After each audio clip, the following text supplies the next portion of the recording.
Jadi, hari ini saya akan membuat video presentasi mengenai hubungan antara manusia dan teknologi.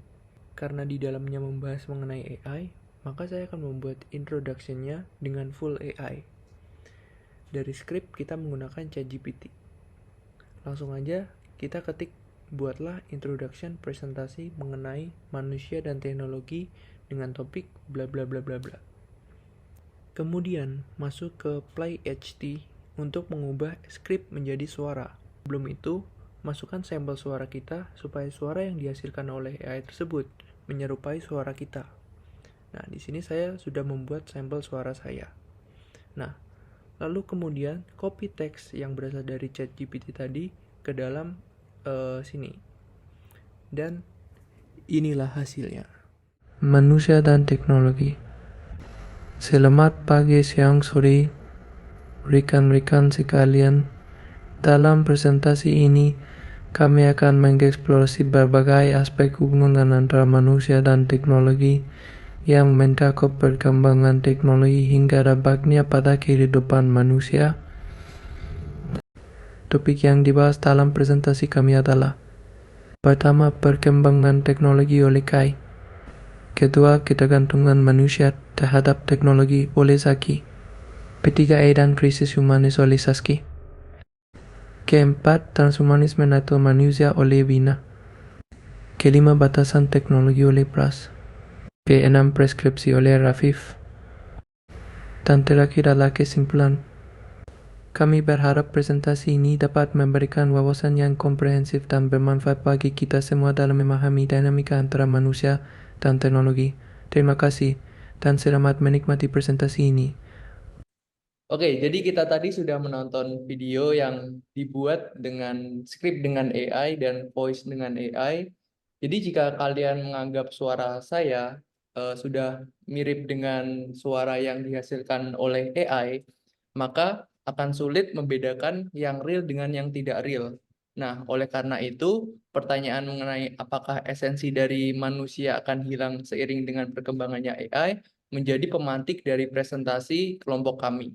Oke, jadi kelompok kami terdiri dari Allegra Kaila, Ananda Bagus, Nadia Saski, Rafif Ilyasa, Theodora Davina, dan Zaki.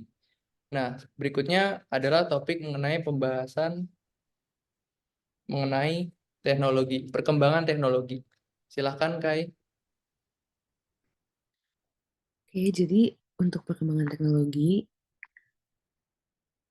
mulai sering berjalan sejarah, teknologi itu udah mengalami perkembangan yang pesat dan juga secara langsung mengubah cara kita dalam menjalani kehidupan sehari-hari seperti bekerja, berkomunikasi, dan juga berpergian kemana-mana.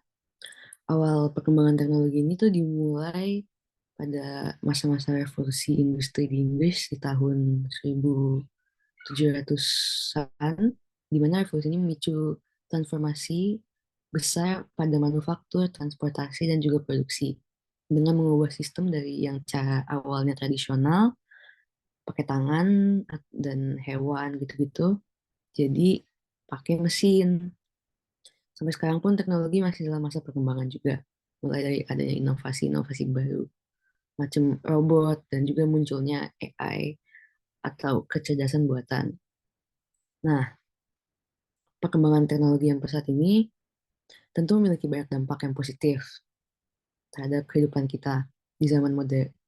Kehidupan kita di zaman modern ini. Salah satunya adalah kita dapat mengakses informasi dengan mudah, berkomunikasi juga dengan mudah, dan jaringan internet yang kian meluas memungkinkan kita terhubung dengan siapa saja. Smartphone juga yang kita pakai sekarang ini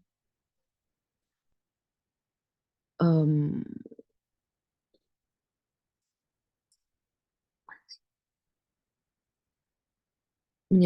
bisa menyajikan berita terbaru, hiburan, dan juga memudahkan interaksi antar global. Terus, tidak hanya komunikasi, bidang transportasi pun juga mengalami perkembangan dengan adanya kehadiran layanan transportasi online kayak ojol, dan juga teknologi berperan dalam pengembangan alat diagnosa yang canggih dalam bidang kesehatan. Bahkan dunia industri pun turut merasakan dampaknya hadirnya otomatisasi dan robot yang meningkatkan produktivitas. Namun dengan pesatnya perkembangan teknologi, itu pun gak luput dari sisi negatif. Contohnya kebergantungan yang berlebihan dapat menimbulkan sebuah kecanduan dan gangguan sosial. Selain itu, kesenjangan digital antara yang memiliki akses lengkap kepada internet dan juga yang nggak memiliki akses sama sekali, Mbak. Belum lagi munculnya ancaman ke cybercrime atau kejahatan cyber yang mengintai di dunia maya dan juga jejak digital yang kita tinggalkan di internet dapat disalahgunakan untuk berbagai tujuan dan juga menimbulkan minimnya privasi. Boleh di next?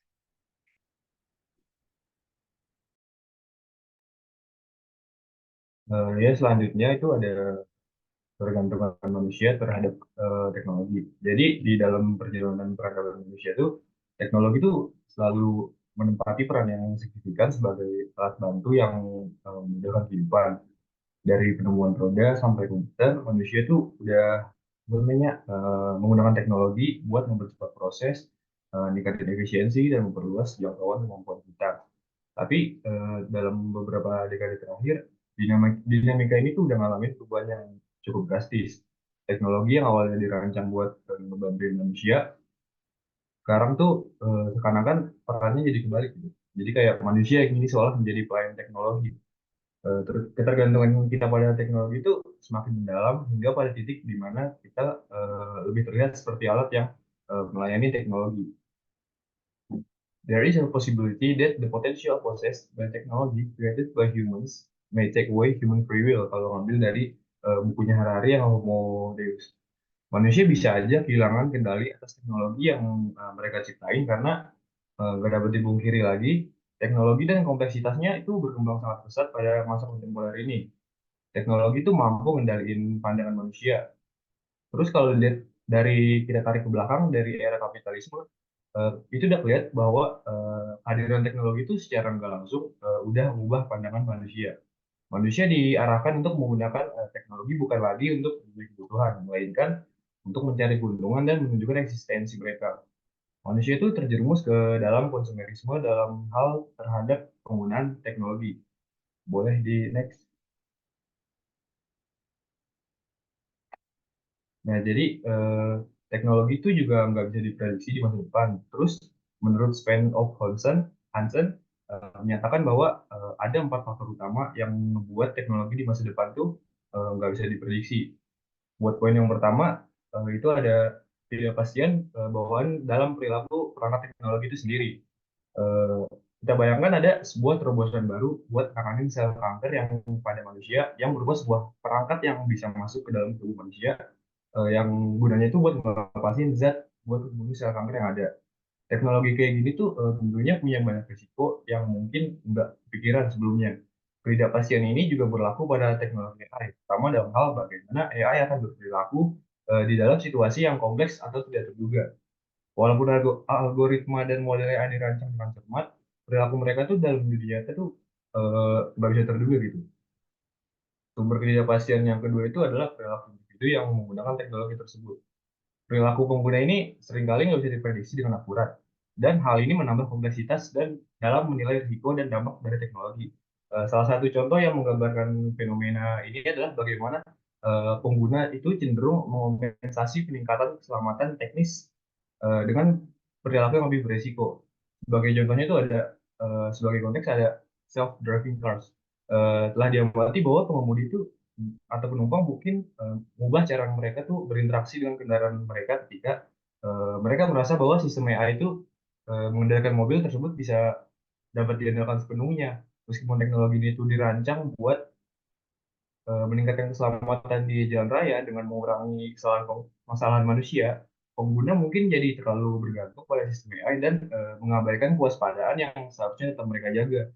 Misalnya pengguna self-driving cars mungkin tergoda buat nggak merhatiin jalan, membaca buku, atau bisa aja dia tertidur dengan asumsi bahwa AI akan menangani semua situasi di jalan dengan sempurna. Buat yang ketiga itu adalah perkembangan pola sosial budaya baru sebagai respons terhadap teknologi. Pengalaman menunjukkan bahwa perubahan sosial dan budaya yang terjadi akibat teknologi baru sangat sulit untuk diprediksi dengan akurat. Contoh terkenal yang menggambarkan ketidakpastian ini adalah contohnya kayak seorang pejabat tinggi di British Post Office pada tahun 1879 tentang masa depan telepon. Dia tuh menganggap bahwa telepon tuh nggak bakalan berguna di masa depan karena mereka tuh sudah ada anak-anak pengantar surat. Tapi eh, kalau kita nerapin logika yang sama pada teknologi AI saat ini, kita tuh bisa melihat bahwa perkembangan sosial dan budaya yang dihasilkan sama AI juga nggak pasti dan sulit diprediksi.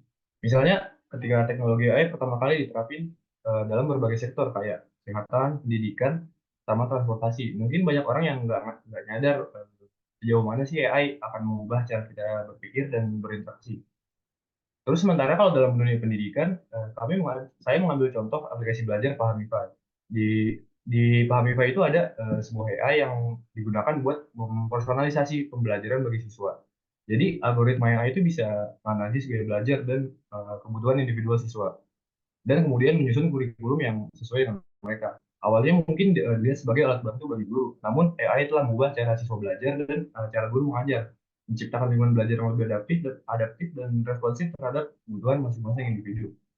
Selanjutnya ada sumber ketidakpastian yang keempat itu dalam penggunaan teknologi adalah bagaimana teknologi itu bisa berinteraksi dengan sistem alam yang kompleks. Contohnya kayak ekosistem yang sulit diprediksi. Eh, kita lihat banyak masalah lingkungan yang kita hadapi saat ini disebabkan oleh interaksi yang enggak terduga antara teknologi dan alam. Misalnya senyawa organohalogen yang digunakan dalam berbagai produk industri dan konsumen ternyata merusak lapisan ozon di atmosfer. Lapisan ozon itu kan sangat penting untuk melindungi bumi dari sinar ultraviolet yang berbahaya. Bayangkan jika sebuah skenario di mana AI itu merekomendasi penggunaan jenis pestisida tertentu berdasarkan analisis data. Eh, Meskipun pestisida ini efektif dalam membasmi hama, penggunaan yang berlebihan didorong oleh rekomendasi AI yang tidak memperhitungkan dampak jangka panjang bisa menyebabkan kerusakan pada populasi serangga penyerbuck seperti lebah. Penurunan populasi lebah ini bisa punya dampak serius pada penyerbukan tanaman yang pada akhirnya nurunin hasil panen dan mengganggu keseimbangan ekosistem lokal. Jadi hubungan manusia dan teknologi, khususnya kecerdasan buatan itu, seringkali kita sebut sebagai artificial intelligence, di era modern tuh memicu perdebatan sengit tentang humanisme dan ketergantungan manusia pada teknologi. Di era kontemporer, teknologi itu udah jadi bagian penting dari kehidupan manusia. Teknologi telah berdampak pada hampir setiap elemen kehidupan sehari-hari, termasuk komunikasi, transportasi, perawatan, kesehatan, sama pendidikan juga. AI adalah salah satu inovasi yang paling signifikan dalam beberapa dekade terakhir. Jadi AI itu lebih dari sekedar alat, yang mana artinya AI itu merupakan kekuatan yang mengubah cara kita berpikir, bekerja, dan juga hidup. Tergantungan pada AI menimbulkan masalah mendasar tentang sifat kemanusiaan, kebebasan, dan etika. Di era digital ini, terobosan AI itu bukan hanya mempengaruhi cara kita bekerja dan berkomunikasi, tapi juga nimbulin kekhawatiran mendasar tentang esensi kemanusiaan dan prinsip-prinsip humanis yang kita pertahankan. Teknologi yang sebelumnya dirancang untuk melayani manusia kini berbalik menjadi sebuah entitas yang mendikte perilaku manusia. Kita cenderung menghabiskan waktu dan energi mengikuti notifikasi, tren media sosial, dan algoritma yang mengarahkan pilihan kita. Manusia yang seharusnya menjadi pengguna teknologi perlahan berubah menjadi alat yang dioperasikan oleh sistem teknologi. Dalam konteks ini, teknologi itu bukan lagi sekedar instrumen, tapi udah jadi tuan yang mengendalikan aspek-aspek penting dalam kehidupan manusia. Pergeseran itu memunculkan pertanyaan mendalam tentang tujuan dan etika penggunaan teknologi. Apakah kita menciptakan teknologi untuk mempermudah hidup, atau kita membiarkannya mengambil alih kontrol? Teknologi seharusnya tetap jadi alat yang memperkaya pengalaman manusia, bukan menjadikan manusia sebagai komponen pasif dalam ekosistem teknologi yang lebih luas. Selanjutnya ada AI dan komunis yang akan dijelaskan oleh Saski. Oke, next. Oke, selanjutnya adalah AI dan krisis humanisme. Bagaimana AI ini bisa menimbulkan krisis humanisme bagi manusia gitu. Yang pertama, AI atau artificial intelligence di era modern ini tuh membawa dampak yang sangat besar di berbagai aspek gitu. Dan dampak ini nggak cuma dampak positif aja, walaupun AI kesannya itu memudahkan pekerjaan manusia, tapi pada dasarnya AI juga membawa dampak negatif. Dan perkembangan pesat dari ilmu pengetahuan ini sangat mendorong keberadaban manusia untuk terus maju dan juga AI itu sendiri gitu. Dan AI yang merupakan robot komputer, nama lainnya itu memiliki kemampuan untuk melakukan tugas-tugas umum yang dilakukan manusia. Singkatnya sih, AI itu diciptakan sebenarnya untuk berfungsi seperti manusia gitu, untuk mempermudahkan pekerjaan manusia. Tapi AI itu nggak cuma sebatas mempermudah pekerjaan manusia. Makin ke sini, fungsi AI itu makin beralih mengakibatkan krisis humanisme. Sebagai robot intelektual, AI itu mampu mengelola informasi-informasi yang ada di masa lalu dan memprediksi masa depan bahkan. Kemajuan AI ini nggak terbendung dari reaksi-reaksi berbagai kalangan, mengingat AI itu jadi perhatian yang cukup booming gitu ya di waktu abad-abad ke-20. Misalnya contohnya di Galvin gitu pada tahun 2003 itu mendefinisikan teknologi pada manusia sebagai pembeda yang signifikan dalam peradaban. Nah, uh, di luar dari AI gitu, kehadiran teknologi itu kayak di dalam film-film Amerika yang dimana termasuk teknologinya yang mencakup AI juga gitu. Kayak Marvel, contohnya Marvel itu memproduksi film kayak Doctor Strange gitu. Itu dia mencoba untuk menggambarkan bagaimana teknologi itu bisa membuka keberadaan metaverse gitu. Dan contohnya juga kayak Avatar gitu kan. Kayak kita dari AI dari teknologi itu kita jadi bisa lihat menampilkan visualisasi teknologi tinggi yang mana kayak peperangan melawan alien di luar bumi, di luar angkasa gitu. Dan semua itu mencerminkan bahwa perkembangan teknologi itu udah nggak terbendung lagi, udah semakin pesat gitu di kehidupan manusia. Tapi teknologi itu nggak cuma jadi bantuan aja nih di manusia, tapi juga bisa jadi justru titik kehancuran manusia itu sendiri kalau tidak dikontrol dengan baik. Dan oleh karena itu, moral manusia di sini tuh penting dalam memperkembangkan teknologi.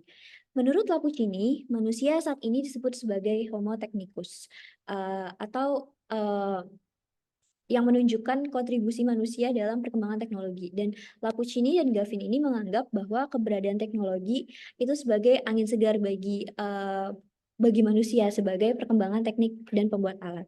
Namun, seperti yang udah tadi dibilang, AI ini memicu kontranya juga selain ada pro-nya. Bagi pemikir-pemikir humanisme yang fokusnya pada eksistensi manusia, AI ini justru dianggap membawa dampak buruk bagi manusia itu sendiri gitu, eksistensi manusia itu sendiri. Menurut Fritjof Capra, awal kehancuran manusia itu justru dimulai dari pemikiran Kartesian yang menempatkan teknologi pada puncak kebenaran. Dan dalam konteks perkembangan AI, isu posthumanisme yang nanti akan dibahas lebih lanjut oleh teman saya pun ini menjadi penting gitu, karena posthumanisme ini mempertanyakan keutamaan manusia, dan posthumanisme ini justru mengkritik pandangan-pandangan humanisme yang menganggap bahwa manusia itu sebagai pusat alam semesta, dan dengan perkembangan AI justru malah kebalikan, ada kekhawatiran bahwa peran manusia ini akan digantikan oleh mesin atau AI atau teknologi ya semacamnya. Kemudian juga ada beberapa isu dalam posthumanisme, termasuk transhumanisme, yang lagi-lagi akan dibahas lebih lanjut di slide selanjutnya, yang mendukung peningkatan kondisi manusia manusia melalui teknologi yang canggih. Dan dalam konsepnya Seaborg yang menggambarkan manusia sebagai kombinasi biologis dan artifisial, istilah technosapiens juga digunakan untuk menggambarkan manusia yang sangat akrab dengan teknologi. Dan semua isu itu sangat relevan dengan perkembangan AI yang perlahan menggantikan tugas dan fungsi manusia itu sendiri. Ada pandangan yang menganggap bahwa AI itu sebagai ancaman bagi eksistensi manusia, dengan kekhawatiran AI ini nantinya seiring berkembangnya teknologi ini justru semakin tidak bisa dibedakan gitu antara AI dengan manusia. Jadi akan mempertanyakan sebenarnya fungsi manusia itu apa lagi gitu. Nah, mulai dari perbudakan oleh mesin, terus juga kejahatan teknologi, terus hilangnya lahan pekerjaan, dan berkurangnya kreativitas. Stephen Hawking juga pernah mengatakan bahwa keberhasilan dalam menciptakan AI yang efektif itu bisa menjadi peristiwa besar dalam sejarah, tapi juga bisa menjadi yang terburuk karena itu bisa menghancurkan manusia itu sendiri. Dan kita tidak tahu apakah AI ini kedepannya akan sangat membantu kita, mengabaikan, atau bahkan menghancurkan kita. Dan dalam menghadapi perkembangan AI, Mahatma Gandhi berperan agar kita tidak mengadopsi teknologi yang membuat manusia itu tersingkirkan dan atau hanya memenuhi keserakahan aja gitu. Jadi cuma menghasilkan eksploitasi dan disintegrasi. Manusia harus memanfaatkan teknologi dengan bijak dan tidak menjadi budak teknologi.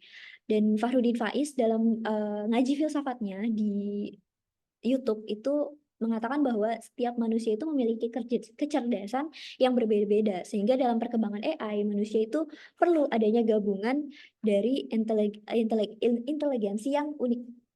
Nah, Howard Gardner mengemukakan beberapa faktor yang bisa meningkatkan kecerdasan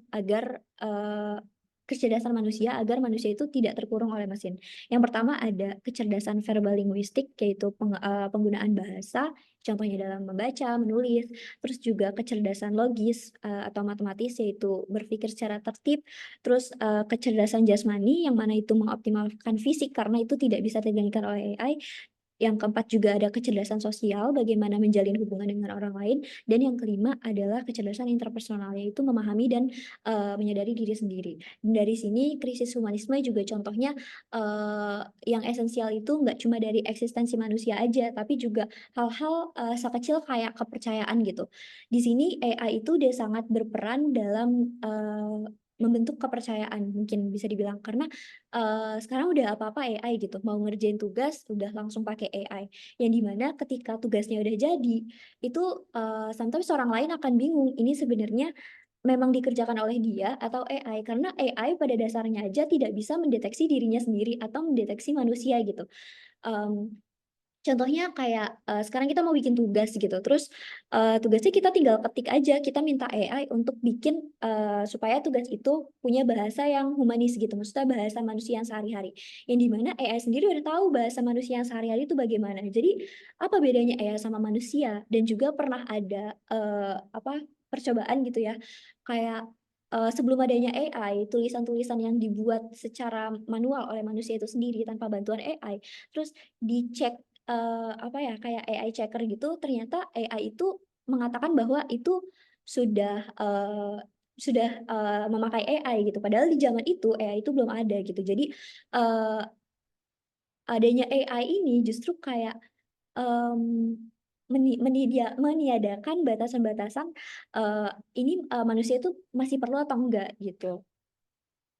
Dan jadi kira-kira itu bahayanya AI terhadap krisis humanisme. Jadi nggak cuma dari segi eksistensialis, tapi juga dari segi hal-hal krusial yang kemudian menggeser apa peran manusia di dalam dunia ini.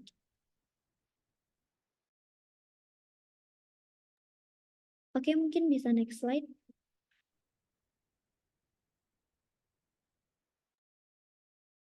Oke, selanjutnya dari bahaya dari kekhawatiran bahwa AI semakin mendominasi teknologi semakin mendominasi kehidupan manusia gitu, muncul ada sebuah gerakan namanya transhumanisme. Transhumanisme itu apa? Itu merupakan gerakan filosofis dan ilmiah yang memperbolehkan penggunaan teknologi saat ini dan juga yang sedang berkembang.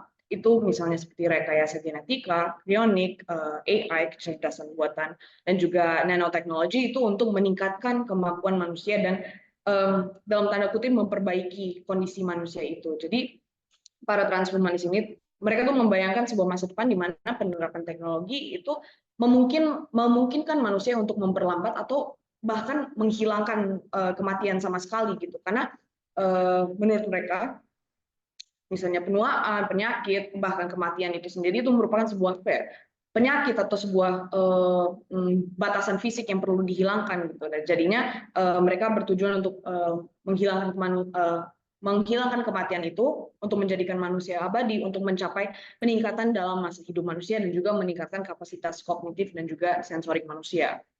Nah, transhumanisme ini mereka mendasarkan pemikiran mereka pada dampak positif yang didapatkan dari teknologi ya. Jadi karena teknologi itu bisa dibuat untuk menolong manusia, ya kenapa tidak? Mereka mendasarkannya pada itu, dan mereka sendiri juga tidak mengkritik tatanan sosial kontemporer, misalnya pasar liberal atau sistem demokrasi atau pasar demokrasi dan lain sebagainya. Nah, transhumanisme ini fokus mereka itu justru fokus masalahnya itu berada pada individu gitu. Jadi jika ingin memperbaiki kondisi sosial itu harus dimulai dari individu dulu gitu, dan bukan sistemnya. Menjadi perubahan positif dan pemenuhan keinginan yang mendalam tersebut harus dicapai melalui teknologi, dan jadinya tadi seperti yang sudah dibahas, semua kendala fisik, penyakit, penuaan, bahkan kematian itu gangguan fisik yang harus diatasi, dan jadinya ingin dihilangkan, dan akhirnya bertujuan pada manusia dengan kemampuan yang ditingkatkan dan akan berevolusi menjadi spesies yang disempurnakan, bahkan melampaui kemanusiaan itu sendiri, dan itu disebut sebagai posthuman. Dan jadi posthuman ini merupakan manusia yang tidak lagi menderita penyakit, penuaan, dan juga tidak akan mati abadi. Nah, dia akan memiliki kemampuan fisik yang mungkin dalam tanda kutip lebih superior, memiliki kemampuan kognitif yang lebih tinggi, dan juga mungkin emosi yang lebih terkendali, lebih terstruktur gitu. Dan jadi dalam kata lain, posthuman ini itu melampaui manusia itu sendiri. Dia bahkan sudah tidak secara akurat lagi tidak bisa dikatakan sebagai manusia gitu. Dan transhumanisme ini, para transhumanis itu menganggap manusia biasa itu tidak sempurna, terkekang oleh batasan fisiknya. Jadinya untuk menjadi sempurna ya, untuk menghilangkan batasan fisik tersebut dengan menjadikan manusia abadi. Nah, jadi melihat ini ya tentu itu memunculkan banyak kontroversi, banyak pertanyaan, yang kemudian menjadi fokus sentral dari kelompok kami adalah soal natur manusia. Next. Nah, jadi kemudian apa itu natur manusia? Ada kan natur manusia? Jika ada, apa itu? Bagi transhumanis, mereka mereka melihat natur manusia itu bukan sesuatu yang final gitu. Mereka melihatnya tidak sempurna, bukan sebagai tujuan akhir. Itu hanya sebuah titik dalam jalur evolusi saja. Jadi mereka tidak ada masalah gitu untuk melampaui itu, bahkan untuk menghilangkannya, karena mereka melihat manusia itu sebagai dalam tanda kutip sebuah kayak transit doang gitu untuk menuju transendensi diri manusia gitu. Menurut mereka tidak ada yang secara intrinsik berharga dari menjadi manusia, jadi ya udah nggak ada masalah untuk mempertahankan. Mereka nggak memiliki urgensi atau kepentingan untuk mempertahankan kemanusiaan itu gitu. Dan jadinya menurut transhumanis kita boleh membentuk ulang natur manusia itu, dan sesuai dengan apa yang kita inginkan, sesuai apa yang kita anggap bernilai gitu, yang bermanfaat. Nah, dari sini jatuhnya manusia akan diperlakukan seperti mesin gitu ya, sama halnya misalnya kayak kita punya HP, kita update software atau lain sebagainya, upgrade, itu akan sama aja. Dan gerakan transhumanisme ini akan bertujuan untuk menciptakan Homo Deus dengan menyempurnakan manusia dengan cara artifisial. Setelah kelompok kami berdiskusi, ya, kelompok kami memiliki keberatan terhadap hal ini ya. Kami khawatir bahwa kemudian distingsi antara manusia dan teknologi itu akan semakin kabur, bahkan tidak ada lagi mungkin distingsinya, dan itu yang menjadi masalah bagi kami gitu, dengan klaim transhumanisme sendiri bahwa mereka ingin melampaui manusia, ingin meninggalkan kemanusiaan itu yang tidak sempurna ya, menurutnya tidak sempurna gitu. Dan kami menolak hal ini gitu. Kami menganggap transhumanisme itu merupakan pengingkaran terhadap manusia itu sendiri, dan hal tersebut menurut kami tidak dapat dibenarkan gitu. Nah, jadi kemudian masalahnya selanjutnya adalah, jadi apa yang dimaksud dengan menjadi manusia gitu ya. Dan kelompok kami kami berdiskusi, kami mendapatkan konsep yang paling dasar, paling sederhana setidaknya adalah manusia adalah berkesadaran gitu. Mungkin secara general ya memiliki otak, mampu berpikir, mampu mengambil pilihan, dia sadar bahwa dia hidup gitu. Next. Dia memiliki empati, rasionalitas, sosialitas, kreativitas, kapasitas bahasa dan budaya, dan lain sebagainya gitu. Jadi pokoknya dia sadar gitu, dia memiliki kemampuan untuk berpikir sendiri gitu. Dan berbeda dengan AI gitu, AI dia hanya mampu berkesadaran sejauh mana manusia memberikan kesadaran itu. Kan AI ya hanya bisa mengolah data ya yang kita berikan kepadanya, mereka tidak bisa melakukannya dengan sendirinya. Tapi ya kemudian kami khawatir bahwa hal tersebut akan berubah di masa depan, dan kami ingin menghindari hal tersebut, di mana AI itu bisa sadar sendiri tanpa adanya pertolongan manusia gitu. Dan dengan semakin mendominasinya teknologi kehidupan, terutama kesadaran kita itu akan semakin sama kalau misalnya kita terus mengacu pada AI saja. Dalam kata lain, nggak akan ada lagi keunikan yang membedakan antar orang, kreativitas makin menurun, keseragaman makin meningkat gitu. Juga akan berpotensi pada terbatasnya berpikir kritis karena diversitas pemikiran itu semakin menghilang gitu. Dan lama kelamaan semua orang itu ya jadinya cuma mengikuti kosakata dan pemikiran AI saja, dan itu yang akan menghilangkan natur manusia yang berkesadaran.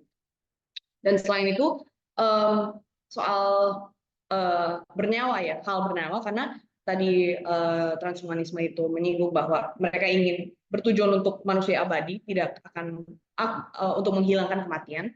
Menurut kami, ketiadaan kematian itu justru akan menghilangkan kemanusiaan kita. Kita dengan meminjam teori eksistensialisme Heidegger, kita melihat bahwa kematian itu justru yang menjadi sentral akan pemaknaan kehidupan kita. Pemikiran Heidegger berkaitan dengan faktisitas, atau tepatnya keterlemparan. Pada dasarnya ya manusia hadir di realitas ini tanpa sama sekali kita diberikan pilihan. Kita ada begitu saja, kita tiba-tiba lahir, kita tiba-tiba terlempar gitu ke dalam dunia di mana ada benda lain, ada orang lain gitu. Dan jadinya manusia kemudian berusaha untuk mengada di dunia ini bagi dirinya sendiri di antara orang lain dan objek lain itu. Dan jadinya karena kondisi tersebut, naluri alamiah yang dimiliki manusia ya untuk bertahan hidup gitu. Dan bagaimana bertahan hidup itu ya dengan menggunakan alat, salah satunya adalah teknologi.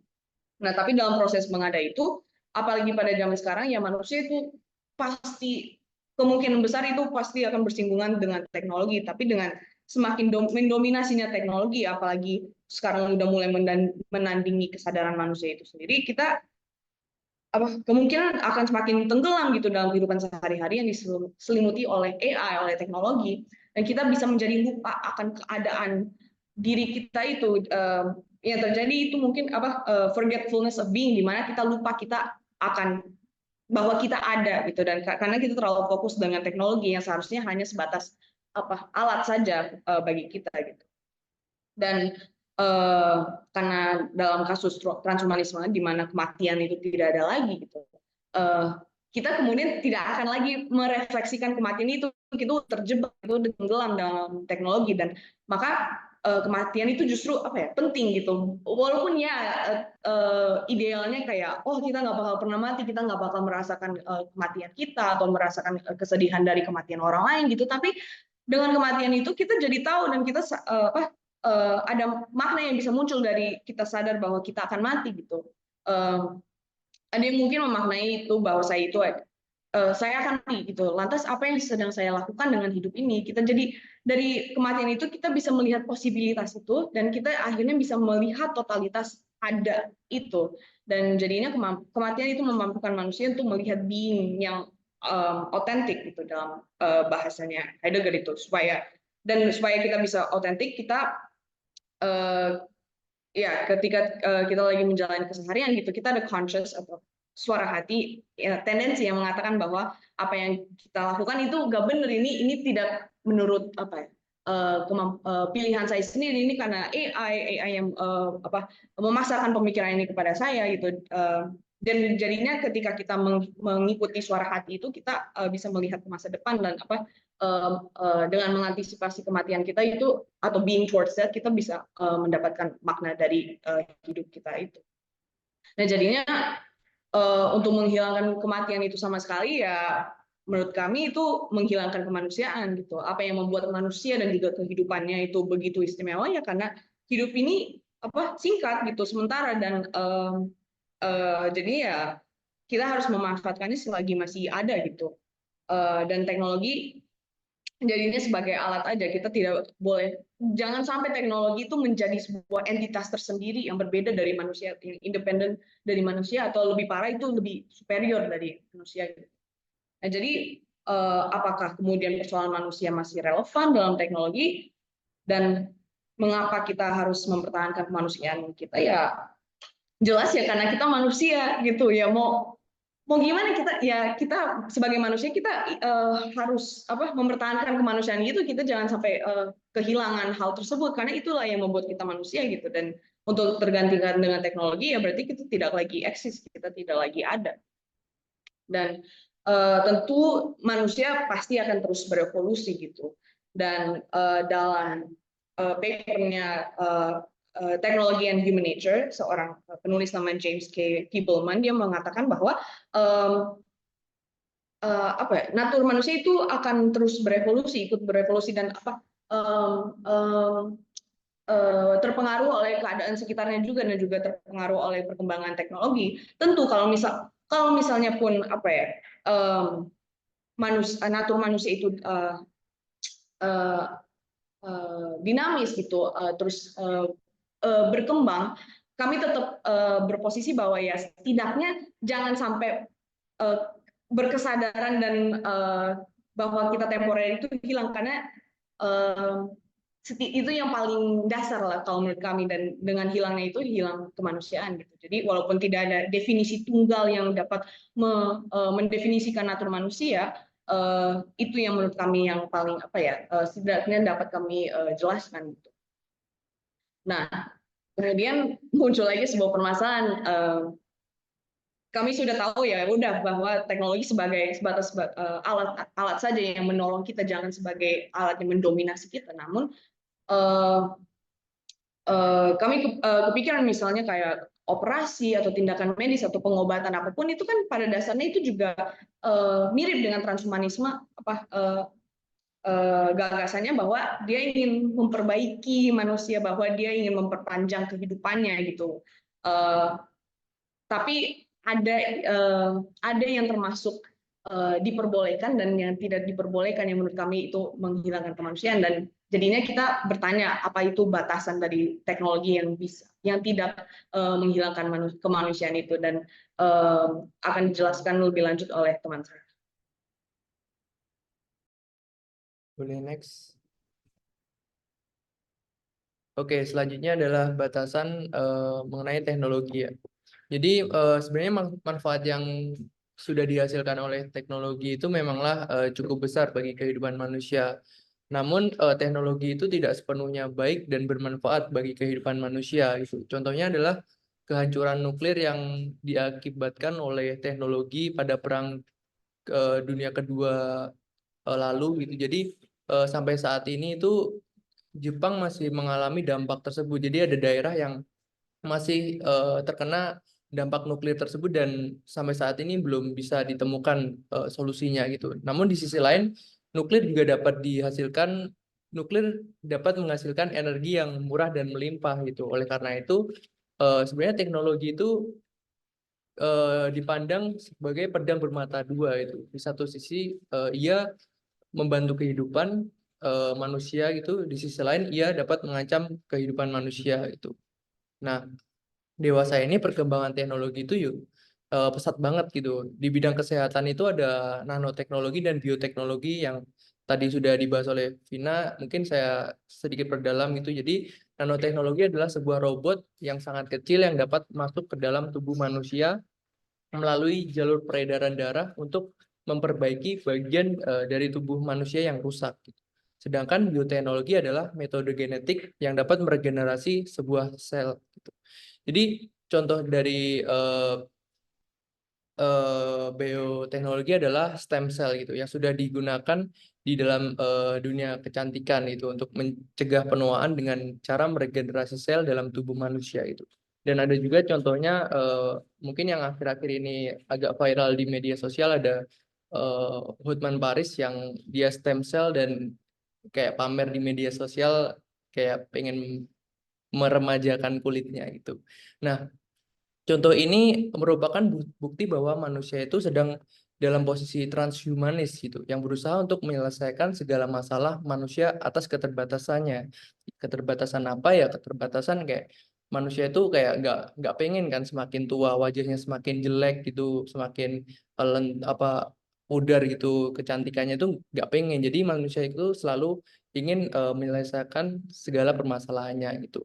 Namun muncul pertanyaan gitu, apakah dengan demikian manusia masih bisa disebut sebagai manusia karena keterbatasannya, atau manusia akan menjadi super karena teknologi yang dapat merealisasikan demikian itu.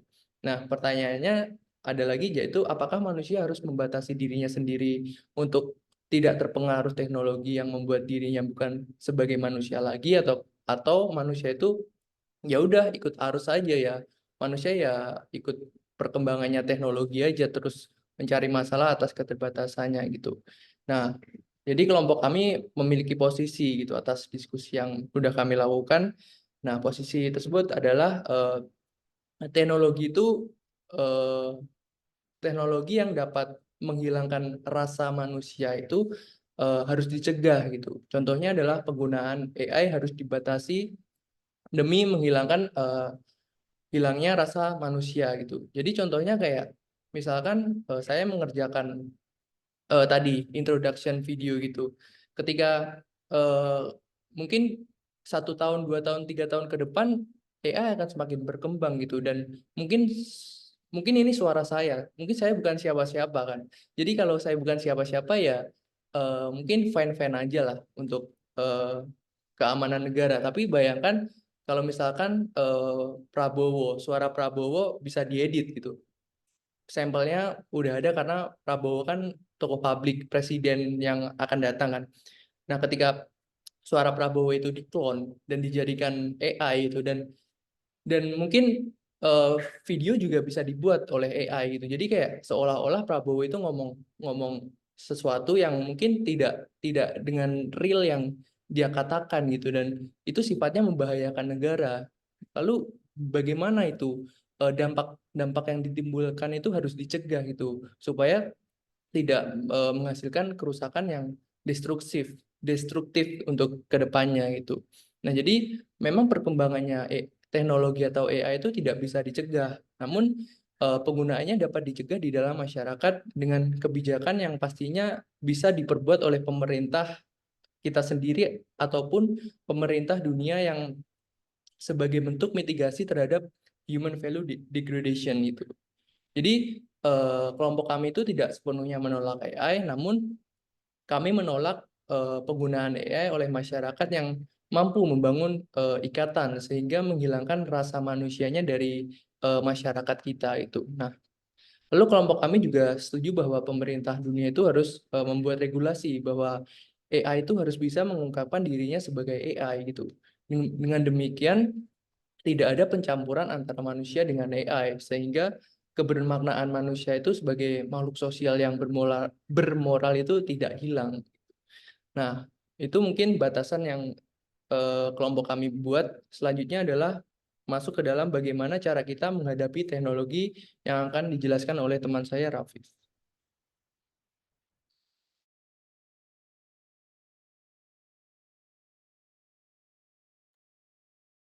Oke, selanjutnya mengenai preskripsi ya. Jadi bagi manusia berkesadaran khususnya dalam menghadapi teknologi, kita tentunya perlu mempertimbangkan implikasi etis dan moral dari teknologi dalam konteks kehidupan sosial dengan menggunakan kerangka kerja filosofis.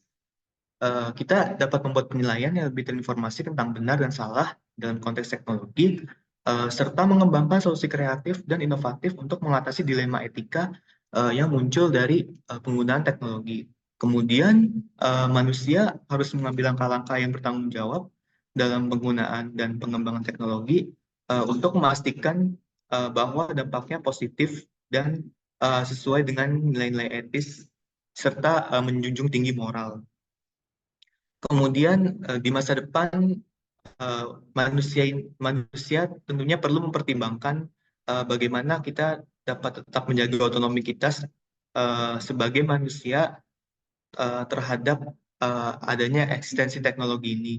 Jadi, maka kesadaran yang tinggi dan pemahaman yang mendalam tentunya diperlukan ya, supaya kita sebagai manusia ini mampu menghadapi perkembangan teknologi di masa depan dengan bijaksana dan tetap menjaga otonomi kita dalam menghadapi kemajuan teknologi yang semakin canggih.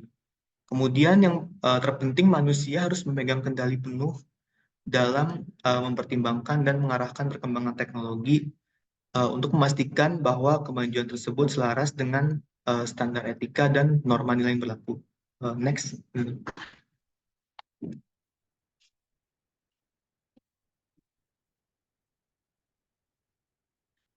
Jadi dengan mempertahankan pengawasan dan partisipasi aktif dalam proses pengambilan keputusan, umat manusia dapat mengurangi potensi risiko dan konsekuensi yang tidak diinginkan terkait dengan kehadiran teknologi ini.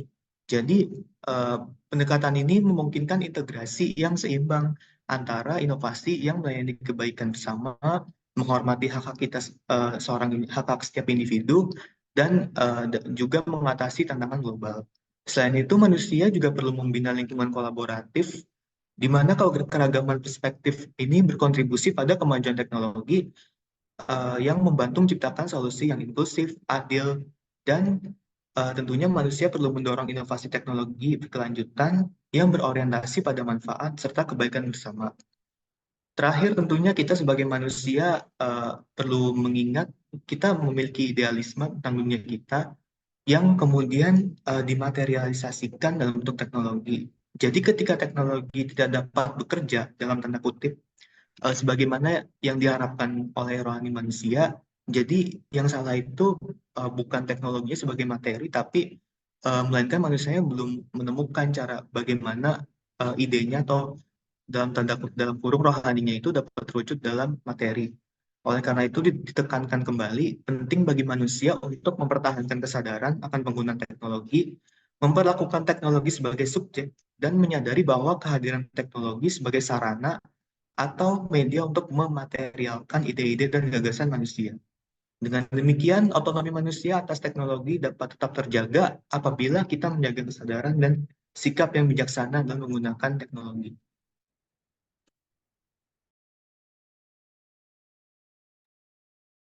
Oke, seperti yang tadi udah dijelaskan oleh kelompok, bahwa ya teknologi itu hanya sekedar seharusnya itu hanya sekedar alat saja, jangan sampai itu mendominasi kehidupan manusia, jangan sampai dia merupakan sebuah manusia entitas sendiri yang independen dari manusia. Kita sebagai manusia harus tetap bertanggung jawab gitu bahwa dan mengetahui bahwa ya saya adalah manusia gitu, dan teknologi ada teknologi, kita harus tetap batasan itu tetap harus jelas agar teknologi tidak sampai mendominasi kehidupan kita tidak akan kehilangan kemanusiaan kita. Dan kenapa kita harus mempertahankan kemanusiaan itu ya karena kita manusia, mau gimana pun apalagi yang dapat kita lakukan gitu, kita ya sebagai manusia harus mempertahankan diri kita sebagai manusia. Kalau tidak ya kita tidak akan eksis lagi, kita akan hilang gitu. Jadinya kita sebagai manusia yang berkesadaran pula, dan